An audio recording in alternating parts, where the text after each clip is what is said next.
Hello, we are Kendra, Monasia, and Geraldine from the Parkland College Occupational Therapy Assistant Program. Today we will discuss some practical tips for caring for an individual with memory loss in the home. We know that individuals are living longer than before, and while memory loss is not a typical part of the aging process, we do expect to see more and more cases of dementia and Alzheimer's disease as we treat more clients aging in their home. The advice we'll give you today may not be right for everyone, and we encourage you to take what's right for you and leave what doesn't work. Remember, always check with your doctor or healthcare provider if you have specific questions about your loved one's safety in the home. Okay, thanks, Monasia, for that intro. We'd like to now just tell you a little bit about the Life Clinic. All right, so here at the Life Clinic at Parkland, we work with a variety of clients, and one of the things that we do is work with people who have memory loss and their caregivers, who live in their home, they live out in the community, and they come in to see us for opportunities for socialization, learning about ways to maximize their quality of life and maximize their mobility. So if you're someone who has memory loss or someone who's a caregiver, or if you know anyone that has a non-acute condition, kind of a chronic pain condition or a past stroke, and you're looking for ways to just maximize your independence and maximize your quality of life, the Life Clinic is a good place to visit. So we'll share some contact information, and you'll know how to get a hold of us to come visit us at the Life Clinic. All right, so now that you know a little bit about why we're here, we'd like to introduce some key concepts, those simple things to think about when you're planning activities for your loved one with memory loss in the home. So the first concept is to simplify, simplify, simplify. So make tasks easier. If you are giving directions, maybe give a one-step direction instead of a 3 or 4-step direction. Repetitive activities can be really good for people with memory loss. They might be really successful at activities that involve some repetition. One thing I do like to note when we're thinking about simplifying tasks, I want to make sure that you're not making the task childlike. It still needs to be age appropriate for your 70, 80, 90-year-old adult, but just think about ways to make it simpler without making it childlike. Second key concept is to be adaptable. So be adaptable in your routines, your expectations. If maybe you have an activity planned for your loved one and it's clearly not going as you expected, adapt and let them do what they're able to do. So be adaptable. And then we also want to be mindful of where your loved one is kind of cognitively throughout the day. So if you had a plan to do an activity that involved lots of different colors and lots of different materials, and maybe they get really fixated on a soft scarf or a soft material, just let them sit there with that kind of that sensory experience and just meet them where they're at. So if they're not able to do the full activity that you had planned, but they can do this other small thing that maybe keeps them occupied and engaged, then just go for it. So be mindful of where they're at. All right, so now that we've talked about some basic concepts, let's think about how we can use our clients' senses as an activity. So people with memory loss oftentimes might fixate on something that has to do with their senses. Maybe they see something, or they smell something, or they're touching a piece of fabric or something, and it really grabs their attention. So one of the things that we can do as an activity for people with memory loss is to involve the senses. So think about your 5 senses. So sight, maybe you might have them compare matching colors. Maybe they can match different objects throughout the house. Maybe you can pick up some fall leaves while you're out on a walk, and they can just kind of marvel at the reds and the yellows and the browns. So just get really creative when you're just looking around the environment. That kind of helps orient them to where they're at. And then taste. So if you're working in the kitchen, obviously you want to be careful. You want to make sure that they're safe in the kitchen, but maybe you could have a taste test. Maybe you could try different types of apples or have an orange for a snack and just talk about how juicy it is or how sour it is. So taste is is a good activity to use, and also it's a motivational activity too. Who doesn't like a nice treat? And then smell. So maybe you're working in the kitchen again and you're taking some time to smell different spices.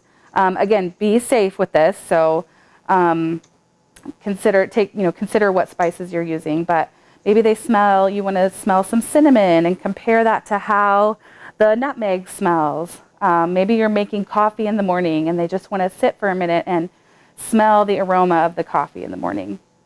And then hearing.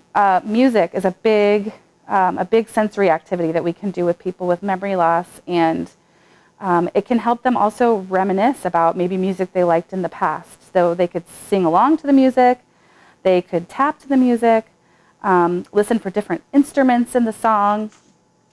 There's all sorts of different ways to use music specifically.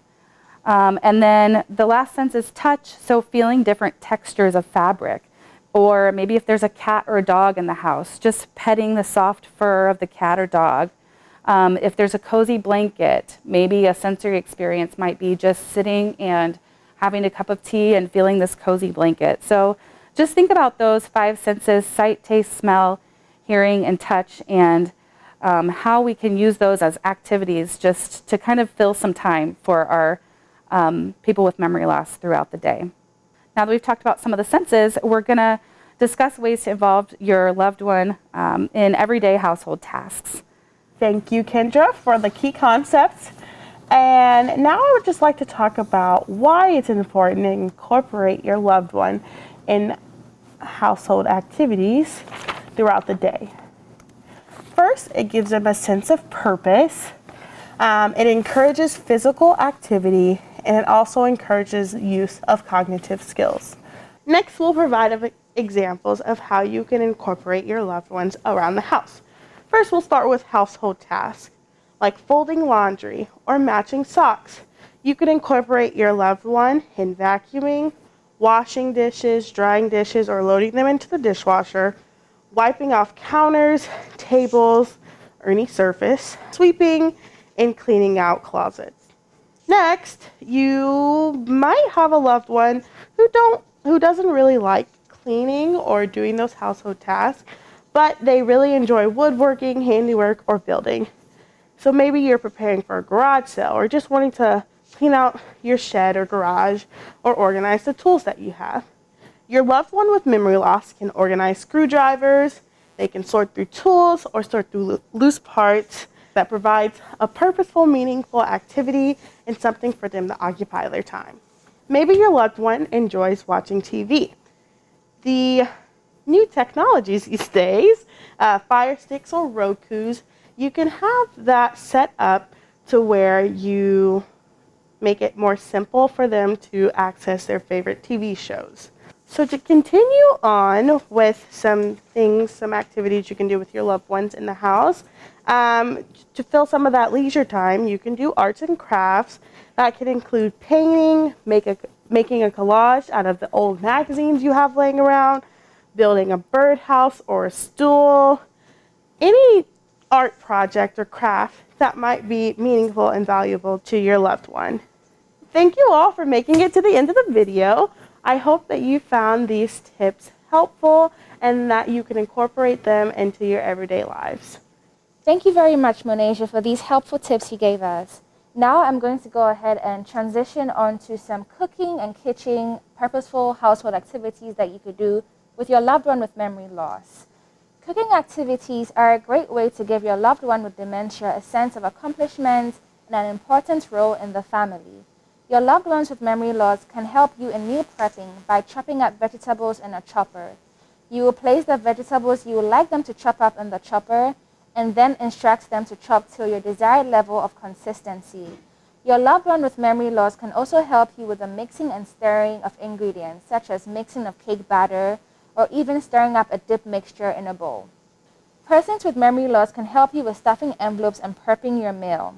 You can simply instruct them to put the paper in the envelope, and then you can go ahead to complete the necessary writing on the envelope. You can also have your loved one with memory loss even help you with stamping your envelopes and placing return stickers on the envelopes. Dusting is an easy and safe housework chore that persons with memory loss can help you with. Hand them a duster and instruct them on areas to dust around the house, such as the living room and dining room area. You may have to point to areas that you need dusted and patiently provide assistance if they need help remembering areas to dust. And now I'm going to go ahead and give some helpful tips on reminiscing with your loved one with memory loss. Looking through photo albums is a great bonding activity to engage in together with your loved one with memory loss. Go through photo albums and share some memories or experiences that they have had, or try and reminisce over good memories they might remember. Tell them stories of the people or events in the picture and make it as interactive as possible based on your loved one's needs. You can also load pictures on a digital frame and reminisce through old memories that way. Your loved one with memory loss may also appreciate the art of storytelling, but may have a hard time maintaining their attention to a reading task. To help them with this, you can get books on tape or audiobooks from the library, or even have a relative or a grandchild read to your person with memory loss. Your loved ones with memory loss can still engage in cognitive activities such as jigsaw puzzles. Use bigger puzzle pieces to simplify this task. Complete this task with your loved one with memory loss and provide assistance as and when needed. Don't be afraid to pull out old games or even modify a game your loved one once liked to play. Modify a checker game by simply sorting red and black pieces if the game is too complicated for the person with memory loss.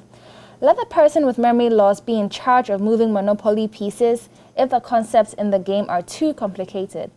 If a favorite card game is too complicated, try having your loved one sort cards by colors and suits as a more simple cognitive challenge, or put them in charge of dealing and shuffling if that's a skill they can still complete.